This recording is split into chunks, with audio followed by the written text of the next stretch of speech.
Hello friends, কেমন আছো সবাই? আশা করছি সবাই অনেক ভালো আছো। আমিও অনেক ভালো আছি। আজকে নতুন কিছু নিয়ে কথা হোক। কিছুদিন হলো আমার বেশ মন খারাপ ছিল, আর মন খারাপটা এখন একটু কমাতে পেরেছি। মাঝে মাঝে একটু নিজেকে সময় দিতে হয় আলাদাভাবে। কিছু হলে আমরা সবাই ভেঙে পড়ি, কিন্তু মুখ থেকে হাসিটা যেন না সরে।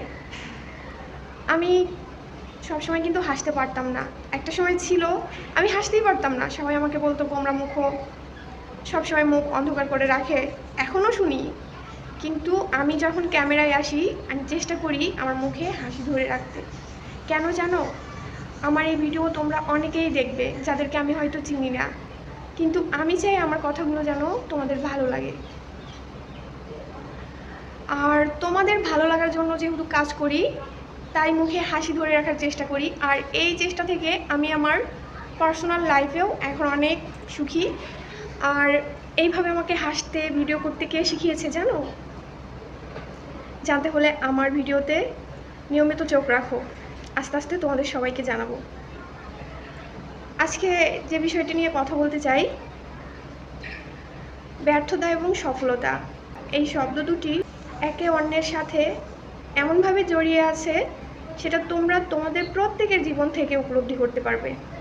আমি বলবো ব্যর্থতা থাকাটা খুবই গুরুত্বপূর্ণ। এমনকি ব্যর্থতা না থাকলে একজন মানুষ তার সফলতা উপভোগই করতে পারবে না। এই জন্য ব্যর্থতাকে খুব হাসি মুখে সেলিব্রেট করো। দেখো ব্যর্থতা কোথায় পালিয়ে যাবে। সফলতা একদিন আসবেই। আর ব্যর্থ না হলে কি সফল হওয়া যায়? তুমি কিসের জন্য চেষ্টা করবে? ব্যর্থ হয়েছো বলেই তুমি সফল হওয়ার চেষ্টা করবে। আর একটা জিনিস ভেবে দেখো, সফল কারা হয়? সবারই কি প্রতিভা থাকে? আবার যাদের প্রতিভা নেই তারা কি সফল হয় না? সবাই সফল হয়, সবাই ব্যর্থ হয়। প্রতিভা বড় বিষয় না। বিষয়টা হচ্ছে তুমি তোমার কর্মশক্তি, ইচ্ছাশক্তি, তোমার হ্যাপিনেস কতটা ধরে রাখতে পারবে, সেটাই হলো সবচেয়ে বড় কথা। আমার মুখ দেখতে পাচ্ছ? আমি কিন্তু প্রচুর ঘামি। এই ঘামটা আমার একদমই পছন্দ না, কিন্তু কি আর করা যাবে, যেহেতু ঘামটা আছেই, তাই ঘামটাকেও হাসি মুখে বরণ করে নেই। এই ঘামের জন্য কিন্তু আমি মেকআপ নিতে পারি না। এই ঘামের জন্য যে আমি মেকআপ নিতে পারি না, এটা আমি মনে করবো সৃষ্টিকর্তার আশীর্বাদ। কেন জানো? মেকআপ নিতে পারি না জন্য আমি কিন্তু খুব সাধারণ থাকি। এই একটা দামি ড্রেস যে পরবো, ঘাম মুছতে মুছতেই এমন অবস্থা লাগে ড্রেস পরার আনন্দ থাকে না।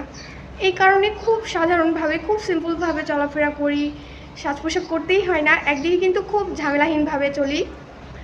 যেমন সাজতে কম সময় লাগে, রেডি হতে, কোথাও বের হতে গেলে খুব কম সময়ে আমি রেডি হয়ে যেতে পারি। এটা অবশ্যই সময় সেভ হয়। আমি যদি সাজতে পারতাম অনেক দামি দামি প্রোডাক্ট কিনতে হতো, আর আমি যদি এই টাকাটা উপার্জন করতে না পারতাম, এটা কিন্তু অন্যের উপর প্রেশার হয়ে যেত। তো এই দিক থেকে আমি খুব কুল থাকি যে আমার খুব বেশি জবরজং ড্রেস বা কোনো এক্সপেন্সিভ কোনো মেকআপ এগুলোর খুব একটা প্রয়োজন হয় না। আমি খুব সিম্পল থাকতে পারি। আর সিম্পল থাকতে থাকতে এমন একটা অভ্যাস হয়ে গেছে জানো, সাজলেই আর ভালো লাগে না, এবং সিম্পল থাকলেই ভালো লাগে। আর আমার মনে হয় কি, আমি যে এই যে সিম্পলি সব জায়গায় ঘুরে বেড়াই, এতে সবাই কিন্তু আমাকে আলাদা করে লক্ষ্য করে। আমাকে কেউ পছন্দ করুক আর না করুক, আমাকে কিন্তু লক্ষ্য করে। আমাকে কেউ ব্যাকডেটেড ভাবুক আর না ভাবুক, আমাকে কিন্তু লক্ষ্য করে। তো এটা কিন্তু খুব বড় একটা সুযোগ ভালো কিছু করার।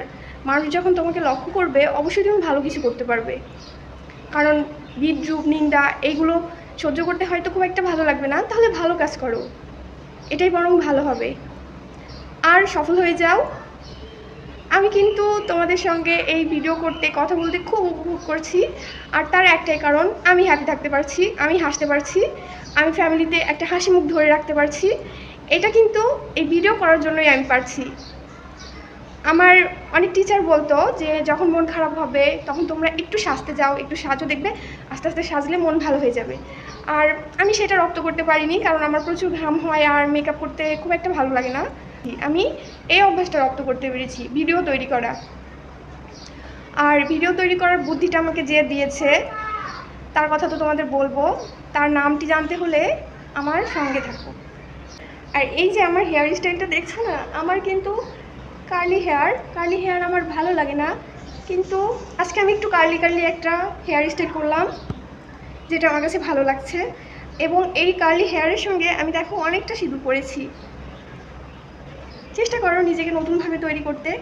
ওকে, আজ এই পর্যন্তই। ভালো থেকো, আবারও হাজির হব নতুন কোনো ভিডিও নিয়ে। হ্যাপি থেকো। আর ভিডিওটি কেমন লাগলো অবশ্যই কিন্তু জানিও। টাটা।